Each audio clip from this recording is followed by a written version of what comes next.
এই 5 তারিখের পর থেকে আমরা ছাত্র দল করি। আমরা তো সময় ছোট ছিলাম আগে। চাস্তু ভাই,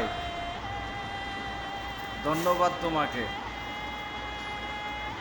চরম সত্য কথাটি ছাত্রদলের সমাবেশে এসে তুমি মিডিয়ার সামনে প্রকাশ করার জন্য। তবে একটি কথা লুকিয়ে ফেলেছ, 5 তারিখের আগে তোমরা ছোট ছিলা, এই কথাটা 100% মিথ্যা কথা। তবে 500 টাকা বা বিরিয়ানি বা 2টি সিঙ্গারা যতদিন তোমরা ছুঁড়ে ফেলে না দিতে পারবা, সেদিন একটা ভালো দলও পাইবা না, আর আদর্শবান নেতাও পাইবা না। কারণ নিজের আদর্শই তো 500 টাকার এক প্যাকেট বিরিয়ানির কাছে বিক্রি হয়ে যায়। আর যে কথাটা বলছিলা কি তুমি 5 তারিখের আগে ছোট ছিলা, আসলে সেটা না। 5 তারিখের পরে তোমার মতন এরকম বহু মানুষ আছে যে ক্ষমতা যাওয়ার একটা গ্রাণ পাইতেছে,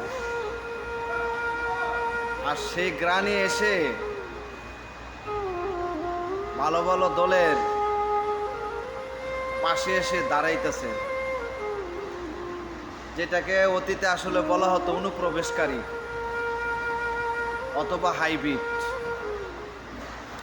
কিন্তু তোমাদের মতন মানুষ যে 500 টাকার এক প্যাকেট বিরিয়ানি অথবা 2টি সিঙ্গারার কাছে বিক্রি হয়ে যায়, সেই কথাটা কিন্তু জাতি আড়াল করে রাখতে চায়। তবে চরম সত্য কথাটি তুলে ধরার জন্য তোমাকে আবারও ধন্যবাদ, যে 5 তারিখের পর থেকে আমরা ছাত্রদল করি।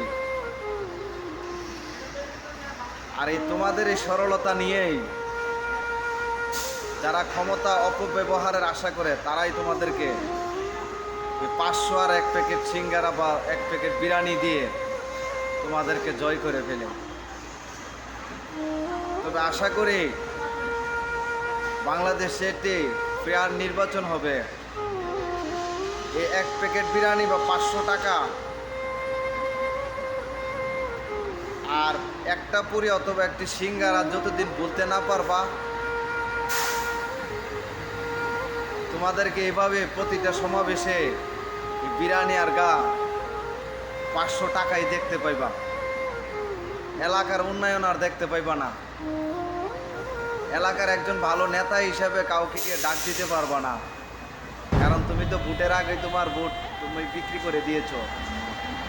অতঃপর তুমি ভোট বিক্রি করো নাই, তোমার বিবেককে তুমি বিক্রি করে দিয়েছো। আর এরকমভাবে কিছু সমাবেশে আসবা, তোমাদের মতন লোকের কিছু কথা আপনি আপনি বেরিয়ে আসবে। তাই পূর্বে একটি কথা আছে, শাক দিয়ে মাছ ঢাকা যায় না, আর সত্য কখনো গোপন করা যায় না। ভালো থাকবেন।